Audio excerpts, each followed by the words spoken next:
शिक्षा। अरे मम्मी, भाभी ने आज ये जो नए झुमके पहने हैं वे सोने के हैं क्या? रिया ने अपनी मम्मी से पूछा। अपनी बेटी रिया की बात सुनकर रिया की मम्मी सोनिया जी बोली, हाँ रिया, ये झुमके सोने के ही हैं। अभी तेरी भाभी की शादी की एनिवर्सरी पर बनाए हैं। रिया बोली, बड़े सुंदर लग रहे हैं झुमके तो। मम्मी, झुमके भाभी को आपने तो नहीं बना कर दिए ना?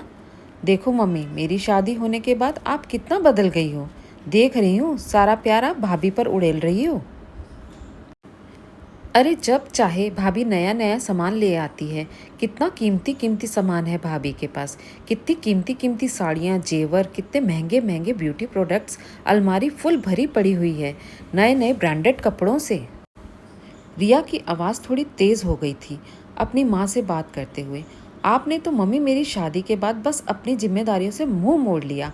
अरे मायके आती हूँ तो बस शगुन के नाम पर छोटी सी रकम का लिफाफा पकड़ा देती हो और बोलती हो बेटा अपनी पसंद से ले लेना। अरे उन थोड़े से पैसों से तो शायद भाभी की एक साड़ी आएगी ब्रांडेड। सच में मम्मी, भाभी ने पता नहीं आप पर क्या काला जादू कर दिया है। अरे कभी तो अपनी बेटी पर भी तरस खा लिया करो। और भाभी भी बस अपने लिए 10 सूट लाती है और मेरे लिए उसमें से 2 सूट मुझे दे देती है। बढ़िया मौज हो रही है ऐसा ससुराल पाकर और ऐसी सास पाकर जो अपनी बेटी से कम और अपनी बहू से ज़्यादा प्यार करती है। सच में मेरे मायके में तो उल्टी गंगा बह रही है। बहू आए दिन कुछ ना कुछ खरीदती रहती है, अपने महंगे शौक को पूरा कर सकती है, और बेटी बेचारी महंगी चीज़ों के लिए तरसती रहती है। बस क्या ज़रूरत है भाभी के ऊपर इतना खर्चा करने की? अरे अब आपको अपना घर नज़र नहीं आ रहा क्या, जो मुझे कुछ देते हुए आप कहती हो कि बेटा हमारा भी घर है और सबके घर माटी के चूल्हे के होते हैं। बेटियों को रीत रीत पर ही दिया हुआ अच्छा लगता है। अपनी बेटी की ऐसी भड़काऊ बातें अपनी बहू के प्रति सुनकर सोनिया जी अब गुस्से से तिलमिला उठी थी। उन्होंने अपनी बेटी रिया को जोर से कहा, बस कर रिया, कुछ भी बोले जा रही है।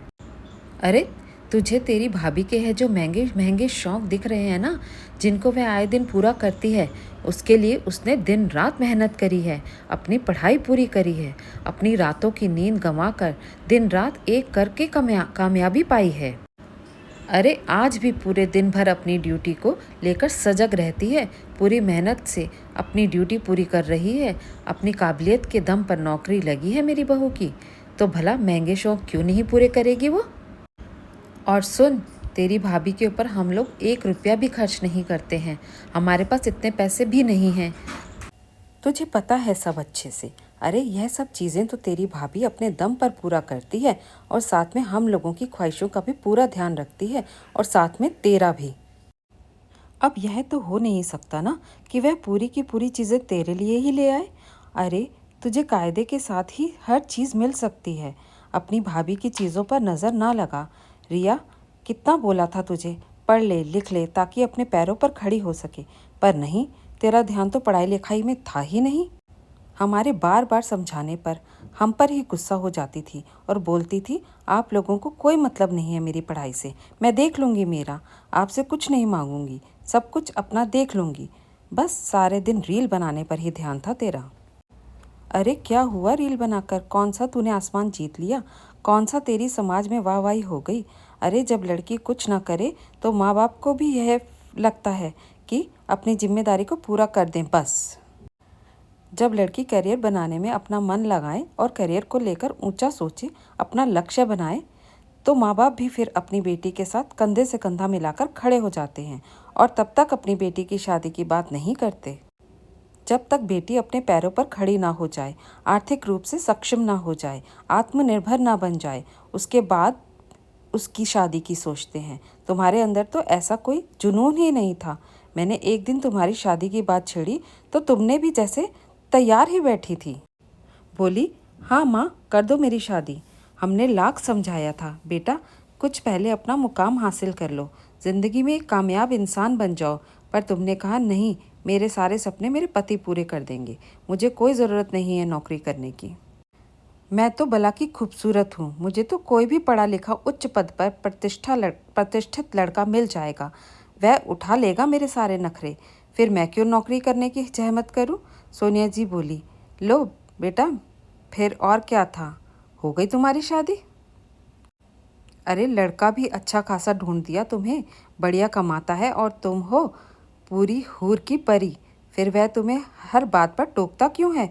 पैसे देने में आनाकानी क्यों करता है? बार बार तुम्हें खर्चे कम करने की और बचत करने की बात क्यों करता है? हर बात का तुमसे हिसाब क्यों मांगता है? तुम अपनी मनमर्जी से क्यों नहीं सारी चीज़ें खरीद पाती हो? अब पता चला अपने बूते पर कमाई करके अपने शौक पूरे करने का क्या आनंद होता है। बेटा, तभी मैंने कहा था तुमसे, शादी करने से पहले आत्मनिर्भर बन जाओ ताकि किसी के आगे हाथ ना फैलाना पड़े। अपनी कमाई का मज़ा ही कुछ और होता है, आराम से खर्च कर सकते हैं, किसी को हिसाब किताब देने की ज़रूरत नहीं पड़ती। आज तुम्हारी भाभी महंगे शौक रखती है, पर उनको अपने दम पर पूरे करती है। कभी ना मुझसे ना कभी तुम्हारे भैया से कुछ मांगती है। और तुम्हारा भाई, वो तो तुम्हें पता ही है, थोड़ा पैसे को लेकर कंजूस भी है। पर वह अपनी बीवी को उसकी कमाई से खर्च करने पर कुछ भी नहीं बोलता है, क्योंकि तेरी भाभी की कमाई पर सिर्फ उसका ही हक है, क्योंकि इस कमाई को पाने के लिए उसने ही अपनी रातों की नींद खराब करी थी और दिन रात मेहनत करी थी। रिया का मुंह अपनी माँ की बातें सुनकर लटक गया था। सोनिया जी की हर एक बात खरी थी। रिया को आज अपनी गलतियों का एहसास हो रहा था। जब उसने हमेशा अपनी पढ़ाई से जी चुराया था, किसी के लाख समझाने पर भी वह नहीं समझी थी। पर अभी भी देर नहीं हुई थी। वह अभी भी अपनी योग्यता पर अपने महंगे शौक पूरे करने के सपने को पूरा कर सकती है। रिया के पास अपनी माँ के सवालों का कोई जवाब नहीं था। माँ ने रिया को साफ साफ कह दिया था, रोज रोज ऐसी बातें बोलकर मेरी बहू रानी के नज़र मत लगाओ। तुम भी अपने आप को अभी भी इस काबिल बना सकती हो। दामाद जी भी तुम्हारा साथ देंगे, पर तुम मेहनत करने के लिए तैयार हो तब ना।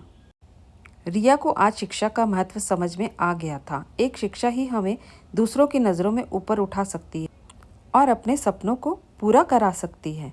धन्यवाद दोस्तों। कैसी लगी आज की ये कहानी? शिक्षा का महत्व हमारे जीवन में सबसे ऊपर है। अगर कहानी अच्छी लगी तो लाइक और शेयर ज़रूर कीजिए, चैनल को सब्सक्राइब ज़रूर कीजिए।